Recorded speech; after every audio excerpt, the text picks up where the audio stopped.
എന്നാ ഇനി ബാക്കിയായിട്ടല്ലോ. കോളേജില്ലായിരുന്ന ഒരു ദിവസം പെട്ടെന്ന് ചെറിയ വിളിച്ച് ഞെട്ടാൻ തയ്യാറായി ഹോസ്റ്റലിന് വെളിയിലേക്ക് വരാൻ പറഞ്ഞു.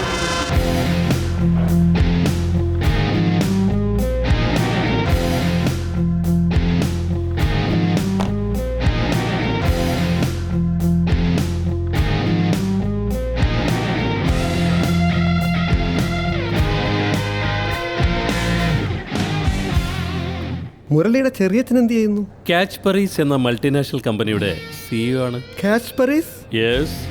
അതെന്തൊരു പേരാ? പിടിച്ചുപറി എന്നാണ് അതിന്റെ മലയാളത്തിൽ അർത്ഥമെങ്കിലും ലോകം മുഴുവൻ വ്യാപിച്ചു കിടക്കുന്ന ഒരു മൾട്ടിനാഷണൽ കമ്പനിയാണ് ഞങ്ങളുടേത്. അതിന്റെ ലോക്ക് ബ്രേക്കിംഗ് ഡിവിഷന്റെ സാങ്കേതിക ഉപദേഷ്ടാവാണ് ഇദ്ദേഹം, കണ്ണൻ മേനോൻ. ഇത് chip and Vyttila GIS cutting and removing specialist. Hello. കേട്ടോ മുരളി, ഇതുപോലുള്ള വ്യവസായ സംരംഭകരാണ് നമ്മുടെ നാടിന്റെ മുതൽക്കൂട്ട്. ശരിയാണ് ചു. പലരും കൂട്ടിവെച്ച മുതലുകളാണ് എന്നും എന്നെ മുമ്പോട്ട് നയിച്ചിട്ടുള്ളത്. മുരളിയും ഇതുപോലെ മിടുക്കനാകുമല്ലോ അല്ലേ? ഇതുപോലെ തന്നെ വേണോ?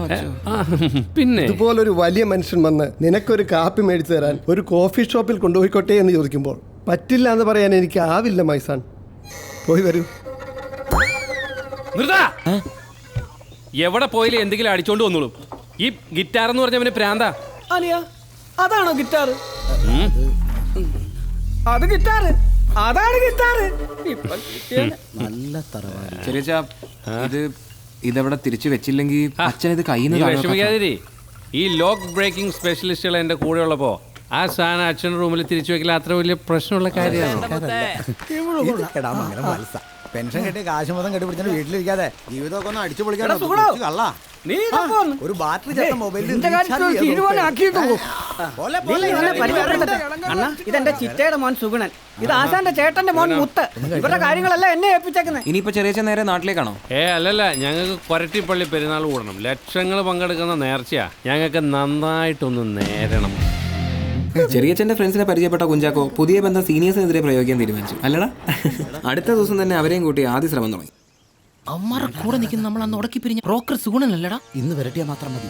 സൂപ്പറാണ്ണ, ഇന്നലെ വടിവാൾ വെച്ച് എന്തായിരുന്നു പരിപാടി? ഇന്നലെ ഞാൻ അവന്റെ കുതികാലങ്ങ് വെട്ടി. ആ വെട്ടിന് അവന്റെ കഴുത്തങ്ങ് തെറിച്ചു പോയി. ഇനി ഞാൻ നീ വിളിച്ചാൽ എങ്ങും വരത്തില്ല, പിണങ്ങി.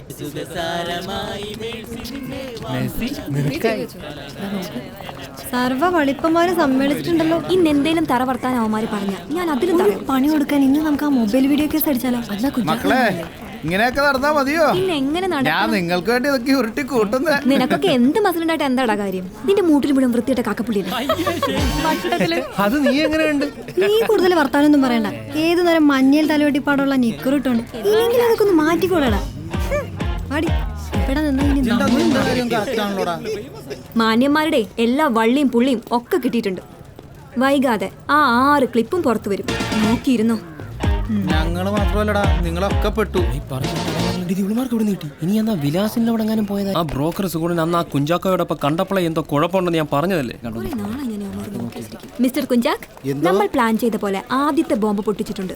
ആ വളിപ്പന്മാരൊക്കെ തലകറങ്ങി അവിടെ ഇരിപ്പുണ്ട്. ആണോ? എങ്കിൽ ബാക്കി കാര്യം ഞാൻ ഏറ്റു. മനുഷ്യവിടെ പ്രാന്തെടുത്തിരിക്കുമ്പോഴാണ് അവരുടെ ഒരു മണകുണ പാട്ട്. പോയൊന്ന് മാറ്റാൻ പറടാ. പേടിക്കണ്ടെന്ന് നീയല്ലേ പറഞ്ഞത്? ഇനി ആ പൊണ്ണം കുഞ്ചാക്കോടെ കാല് പിടിക്കാൻ പോണല്ലോ. ദൈവം നിർത്തണ, അത് മാറ്റിട്ട് ഇത്.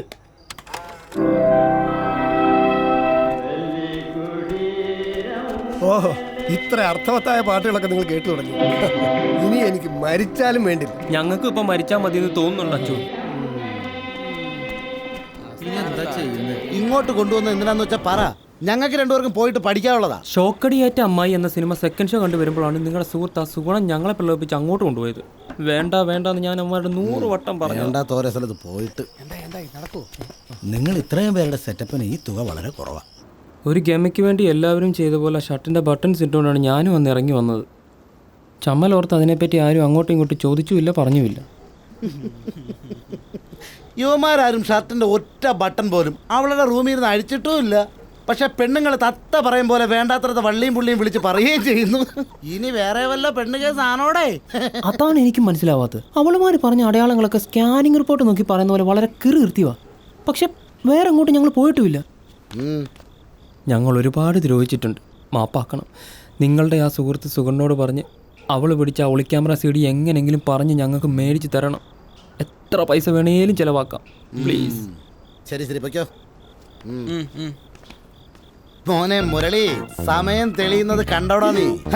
ഒന്നാം സമ്മാനം അടിച്ച കാരുണ്യ ലോട്ടറി ആരോതെ ഇവിടെ ഇങ്ങനെ തിരികെ വെച്ച് പോയ പോലുണ്ട്. ഏതായാലും നാളെ ഇവന്മാരെ കാണുമ്പോൾ പറയാനുള്ള ഡയലോഗ് നേഹയെ മായം വിളിച്ചൊന്ന് പറയാം. പറഞ്ഞോ. ആരായിരുന്നു വിലാസിന്റെ മുറിയിൽ ആദ്യം കയറിയത്? ആ പറട്ടെ ക്ലീറ്റസ്.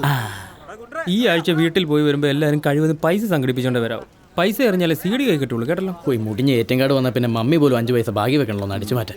അവളമാർ വരുന്നുണ്ട്, മാക്സിമം മീനെയും കാണിച്ചേക്കണേ. നമസ്കാരം സിസ്റ്റേഴ്സ്. സുപ്രഭാതം കൊച്ചിൻ ഡസ്കേഴ്സ്. ഓപ്പണിംഗ് ബാറ്റ്സ്മാൻ, രണ്ടാമൻ, മൂന്നാമൻ, ലാസ്റ്റ് മാൻ. എന്തിനാണോ തെണ്ടി എന്നെ നോക്കുന്നത്? നിങ്ങളുടെ വിലാസിനി ചേച്ചിക്ക് സുഖാണല്ലോ അല്ലേ? അതെ, ബാറ്റിംഗ് ഒക്കെ പൊളിയായിട്ടുണ്ട്. ഞങ്ങൾ ഇന്നലെയും കണ്ടു.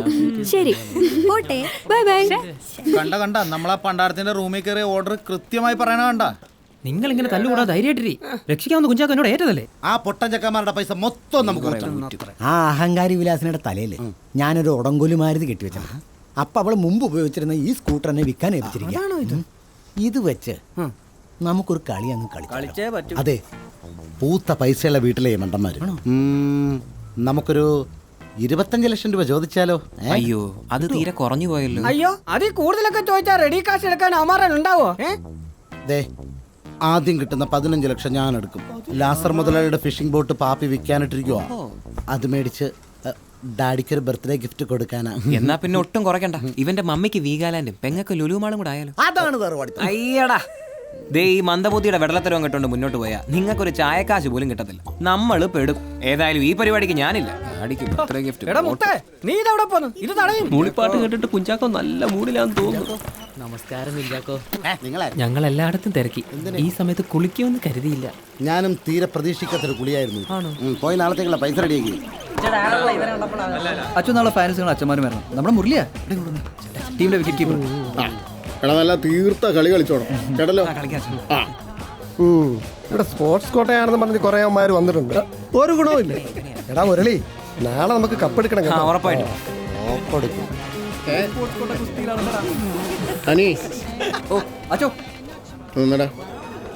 എടാ, ഞാൻ കഴിഞ്ഞ ദിവസം തിരുവനന്തപുരത്ത് പോയി. മിനിസ്റ്ററേയും CTPയും കണ്ടു. നമ്മുടെ ബിൽഡിംഗ് കാര്യത്തിന് നല്ല പുരോഗതിയുണ്ട്. അതൊക്കെ ശരിയാവച്ചോ. ഭാഗ്യത്തിന് അച്ഛൻ്റെ വരവിനെ പറ്റി പിന്നീട് ആരും ഒന്നും ചോദിച്ചിട്ടൊന്നുമില്ല, പ്രത്യേകിച്ച് നമ്മുടെ പ്ലാവന കുഴി അച്ഛൻ. പിന്നെ നിന്നോട് എനിക്കൊരു കാര്യം പറയാനുണ്ടായിരുന്നു. ഇന്നലെയും അജുവിനെ കാണാൻ അവൻ്റെ ഡാഡി വന്നിരുന്നു. പക്ഷെ അവൻ കാണാൻ കൂട്ടാക്കില്ല. നീ ഒന്നുകൂടെ അവനോടൊന്ന് പറഞ്ഞു നോക്കാവൂ. വലിയ താല്പര്യമില്ലാഞ്ഞിട്ടും പലരും നിർബന്ധിച്ചിട്ടാ അവനോട് പഠിക്കാൻ ചേർന്നിട്ടുള്ളത്. എന്നോട് പറഞ്ഞ ചില കാര്യങ്ങൾ വെച്ച് നോക്കുമ്പോൾ ഈ കാര്യത്തിൽ അവനെ വല്ലാണ്ട് അങ്ങോട്ട് നിർബന്ധിക്കാതിരിക്കുന്ന ബുദ്ധി തോന്നിച്ചോ. ഇനി അയാൾ വരവ് തുടർന്നാൽ താമസിയാതെ ദുബായിലേക്ക് തിരിച്ചു പോയി കളയുന്ന അവൻ എന്നാണ് എൻ്റെ അടുത്ത് പറഞ്ഞത്.